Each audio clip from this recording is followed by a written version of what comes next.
মা গো আমি শিখব না গো হাট্টিম টিম টিম, শিখব আমি কুরআন থেকে আলিফ লাম মিম।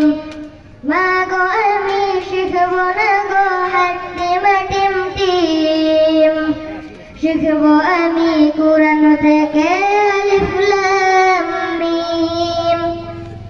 দশটি করে পদ মা গো একটি হরফে, এই কথাটি অনেক দামি হাদিসে আছে। দশটি করে পদ মা গো একটি হরফে, এই কথাটি অনেক দামি হাদিসে আছে। কষ্ট যতই হোক না মা গো থাকবো না জ্ঞানহীন, থাকবো না জ্ঞানহীন। মা গো আমি শিখব না গো হাট্টিম টিম টিম, শিখব আমি কুরআন